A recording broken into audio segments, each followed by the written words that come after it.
सभी प्रथम पीयूसी हिंदी विद्यार्थियों को स्वागत है। हम प्रथम पीयूसी में चौथे पाठ बिंदा देख रहे थे। इसमें हम 5 वीडियो देख चुके हैं और सुन चुके हैं। आज छठा वीडियो प्रारंभ करेंगे।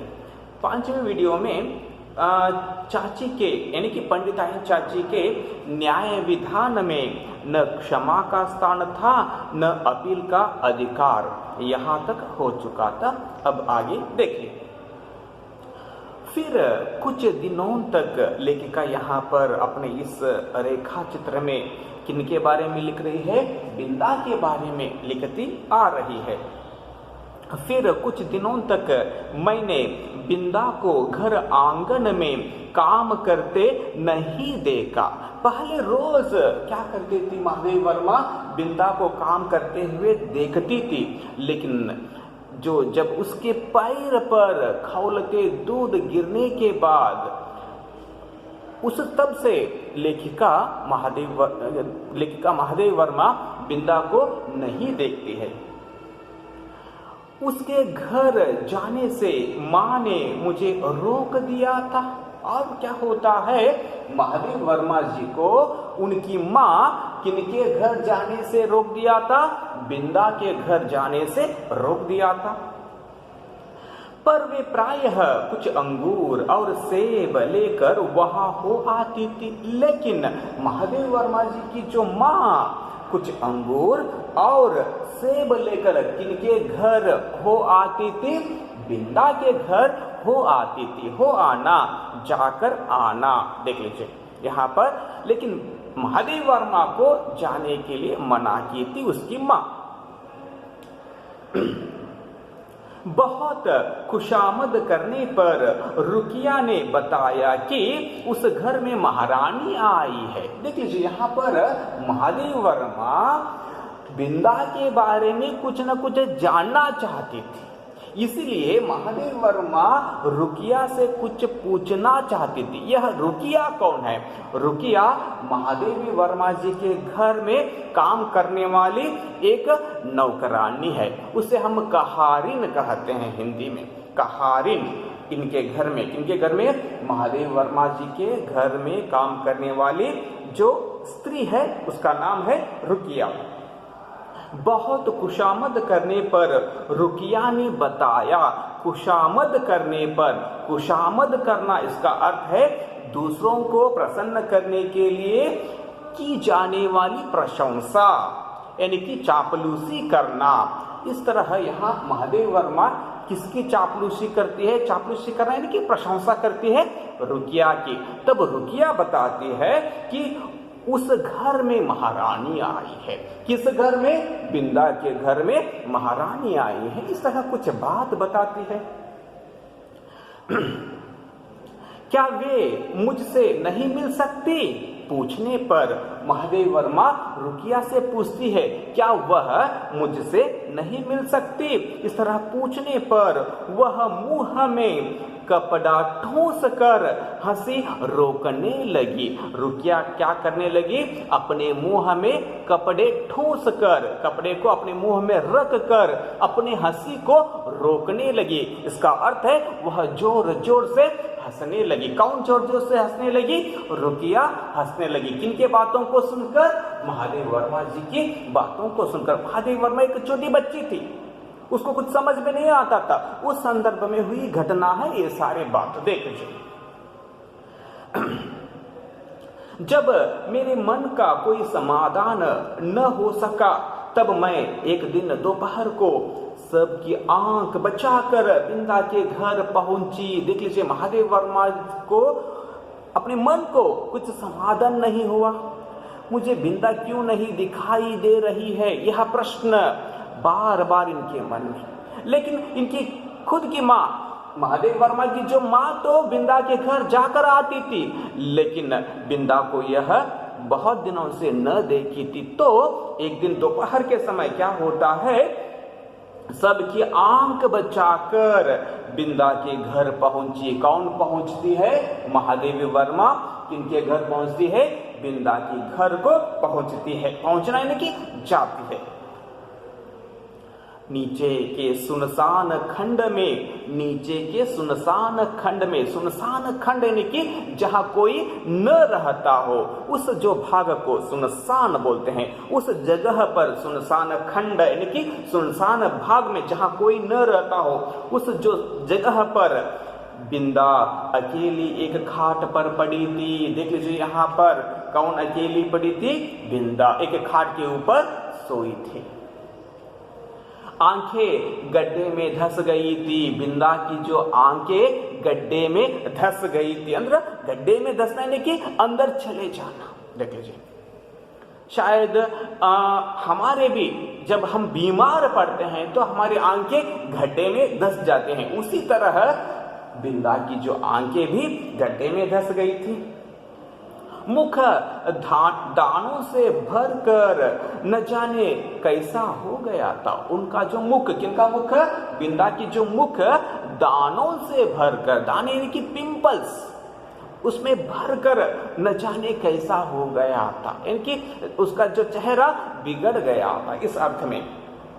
और फिर लिखते हैं, देख लीजिए, और मैली सी चादर के नीचे, देख लीजिए, वह बिंदा एक मैली सी चादर ओढ़ी थी, उसके नीचे छिपा शरीर, उनका शरीर क्या है? छिप गया था। मैली सी चादर के नीचे छिपा शरीर बिछौने से भिन्न ही नहीं जान पड़ता था। बिछौने अंदर हाशिए, उससे भिन्न दिखाई न जान पड़ रहा था, यानी कि वहां पर बिंदा सोई है ऐसा लग ही नहीं रहा था। दोनों एक हो गए थे। क्या दोनों एक हो गए थे? चादर और क्या है? बिछौना, दोनों एक हो गए थे। दोनों अलग अलग है ऐसा लगता ही नहीं था, उतना पतली हो चुकी थी बिंदा। फिर क्या लिखते हैं, देख लीजिए, डॉक्टर, दवा की शीशियां, सिर पर हाथ फेरती हुई माँ और बिछौने के चारों चक्कर काटते हुए बाबूजी के बिना भी बीमारी का अस्तित्व है, यह मैं नहीं जानती थी। देख लीजिए, यहाँ पर लेखिका भी छोटी है, बहुत छोटी है, तो उसको क्या पता है? अगर हम लोग बीमार पड़ते हैं तो डॉक्टर आए रहते हैं, यह बात पता था। दवा की शीशियां रखे रहते हैं, ये बात भी पता था। सिर पर हाथ फेरती हुई माँ बैठकर सिर के ऊपर हाथ फेरती रहती थी और बिछौने के चारों तरफ चक्कर काटते हुए बाबूजी, यानी कि पिताजी, क्या है? जहां पर बिछौना रहता है वहां पर चारों तरफ चक्कर काटते रहते हैं। इसके बिना भी, यानी कि इसके बिना भी बीमारी का अस्तित्व, बीमारी रहता है, यह बात आज उसे पता चलता है। किसे पता चलता है? महादेव वर्मा को। क्योंकि महादेव वर्मा इतना ही जानती है कि अगर हम लोग बीमार पड़ जाते हैं तो डॉक्टर आए रहते हैं, माँ पास में बैठी रहती है, दवा की शीशियां रखे रहते हैं, बाबूजी भी रहते हैं, इतना ही पता है। लेकिन बिंदा अब बीमार है, उसके पास कोई भी नहीं है, तो कोई भी न रहते हुए ही बीमारी है, ये बात लेखिका को आज पहली बार पता चलता है। यह मैं नहीं जानती थी। इसी से उस अकेली बिंदा के पास खड़ी होकर मैं चकित सी चारों ओर देखती रह गई। मुझे बहुत आश्चर्य हुआ और उसके पास खड़ी चारों तरफ मैं देखने लगी। बिंदा ने ही कुछ संकेत और कुछ अस्पष्ट शब्दों में बताया कि, देख लीजिए, बिंदा मुझे कुछ अस्पष्ट शब्दों में, स्पष्ट शब्दों में नहीं, क्योंकि उसे ठीक से बातचीत करना भी नहीं आ रहा है। किसे नहीं आ रहा है? बिंदा को। इसलिए वह कुछ अस्पष्ट शब्दों में बताया कि, क्या बताती है, देख लीजिए, नई अम्मा मोहन के साथ ऊपर के खंड में रहती है। नई अम्मा मोहन के साथ, मोहन नई अम्मा का खुद का बेटा, उसके साथ ऊपर के खंड में, ऊपर के जो भाग में रहती है, शायद चेचक के डर से। इसका अर्थ है बिंदा को क्या हुआ है?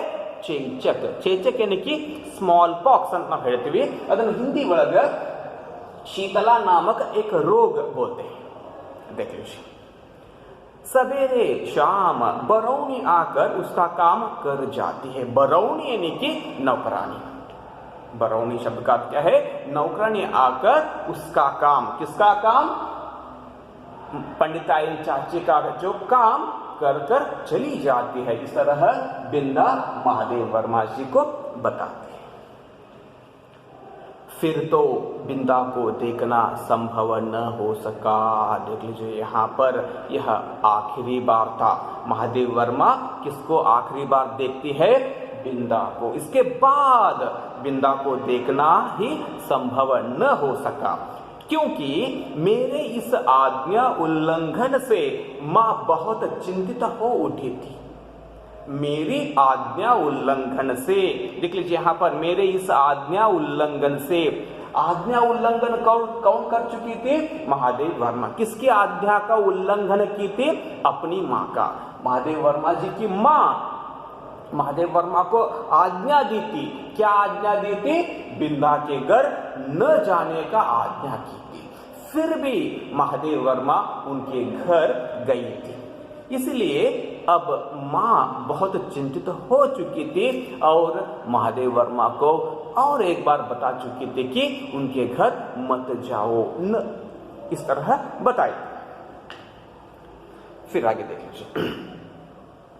एक दिन सवेरे ही रुकिया ने उनसे न जाने क्या कहा कि वे रामायण बंद कर बार बार आंखें पोंछती हुई बिंदा के घर चल दी।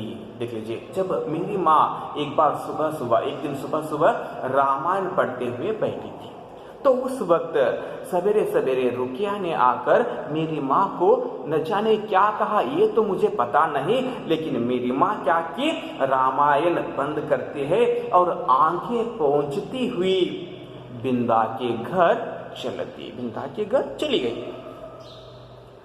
जाते जाते वे मुझे बाहर न निकलने का आदेश देना नहीं भूली थी। जाते समय मेरी माँ मुझे घर से बाहर न आने का आदेश देकर चली गई थी। इसी से इधर उधर से झांक कर देखना आवश्यक हो गया। मेरी माँ मुझे ऐसा क्यों कही? इस बात से लेखिका क्या करने लगी? इधर उधर से झांक कर उनके घर को देख रही थी, उनके घर के तरफ देख रही थी। कौन देख रही थी? महादेव वर्मा देख रही थी। किनके घर के तरफ देख रही थी? बिंदा के घर के तरफ देख रही थी। रुकिया मेरे लिए त्रिकालदर्शी से कम न थी। रुकिया इनके लिए महादेव वर्मा के लिए त्रिकालदर्शी, तीनों कालों के बारे में बताने वाली। इसका अर्थ है घर के बाहर जो कुछ भी होता है या कुछ न कुछ बात कौन बताती थी? रुकिया। परंतु वह विशेष अनुनय विनय के बिना कुछ बताती ही नहीं थी। लेकिन उसे देख लीजिए यहाँ पर, परंतु वह क्या करती थी? कुछ विशेष अनुनय विनय के बिना, अनुनय विनय यानी कि रिक्वेस्ट करने के बाद ही वह कुछ न कुछ बताती थी, नहीं तो वह बिल्कुल न बताती थी। और उससे अनुनय विनय करना मेरे आत्मसम्मान के विरुद्ध पड़ता था। इसका अर्थ है यहाँ पर लेखिका महादेव वर्मा उसे क्या है? रिक्वेस्ट कुछ भी नहीं करती थी। कारण क्या है? वह यानी कि लेखिका को कुछ आत्मसम्मान के विरुद्ध वह बात लगती थी, इसलिए लेखिका उसे अनुनय विनय नहीं करती थी। अतः खिड़की से झांक कर मैं बिंदा के दरवाजे पर जमा हुए आदमियों के अतिरिक्त और कुछ न देख सकी। देख लीजिए यहाँ पर फिर यह क्या करती है? खिड़की से झांक कर देखने लगती है, तो बिंदा के घर के दरवाजे पर कुछ आदमी खड़े रहते हैं। इसके अतिरिक्त और कुछ भी देख नहीं सकती है। सिर्फ उनके घर के सामने लोग खड़े हैं और कुछ इसे दिखाई नहीं देता है। और इस प्रकार की भीड़ से अगर इस प्रकार घर के सामने लोग भीड़ हो जाते हैं, लोग आ जाते हैं, तो विवाह और बारात का जो संबंध है उसे मैं जानती थी। मुझे इतना ही पता था कि घर के सामने लोग आकर खड़े होते हैं तो उस घर में विवाह हो रहा है या बारात आई है। इतना ही किसको पता था? महादेव वर्मा को पता था, और कुछ भी बात इसे पता नहीं था। प्रारंभ में लेखिका यही बताई है कि संसार का अनुभव मुझे बहुत कम था। यह बात प्रारंभ में ही बता चुकी है। देख लीजिए, तब क्या उस घर में विवाह हो रहा है, और हो रहा है तो किसका? देख लीजिए, यहाँ पर लेखिका के मन में अनेक प्रश्न उठने लगते हैं। बिंदा के घर के सामने लोग खड़े हैं, तो लोग खड़े हैं तो उसके घर में शायद विवाह हो रहा है या कोई बारात आया है, तो किसका विवाह हो रहा है? इस तरह उनके मन में प्रश्न आने लगते हैं। किनके मन में प्रश्न आने लगते हैं? महादेव वर्मा जी के मन में प्रश्न आने लगते हैं। देख लीजिए, यहाँ पर आदि प्रश्न मेरी बुद्धि की परीक्षा लेने लगी, मेरी बुद्धि की परीक्षा लेने लगती है। पंडित जी का विवाह तो तब होगा जब दूसरी पंडिताइन चाची भी मरकर तारा बन जाएगी, लेकिन अब पंडित जी का विवाह भी नहीं हो रहा है। कब होता है? पंडिताइन चाची भी मरकर जब वह भी तारा बन जाती है तभी पंडित जी का विवाह होता है। और बैठ न सकने वाले मोहन का विवाह संभव नहीं, मोहन को बैठना भी नहीं होता है तो उसका विवाह भी क्या है? संभव नहीं है। यही सोच विचार कर मैं इस परिणाम तक पहुंची कि ये सब बातें सोच विचार की, और इसके बाद अंत में मैं यह सोची कि बिंदा का विवाह हो रहा है। तो लेखिका सोचती है, उनके घर के सामने, बिंदा के घर के सामने लोग खड़े हैं, तो बिंदा का विवाह हो रहा है, इस तरह समझ लेती है महादेवी वर्मा। और उसने मुझे बुलाया तक नहीं, तो लेखिका के मन में बिंदा का विवाह हो रहा है, मुझे तो नहीं बुलाई है ना। इस तरह लेखिका के मन में विचार। इस अचिंत्य अपमान से, देख लीजिए, अचिंत्य अपमान, उम्मीद से ज्यादा इसे क्या हो चुका था? अपमान हुआ था। इस तरह समझी थी। कौन समझी थी? महादेव वर्मा। बिंदा तो मेरी सहेली है, फिर भी वह नहीं बुलाई है ना मुझे। इस तरह अपमानित समझती है महादेवी वर्मा।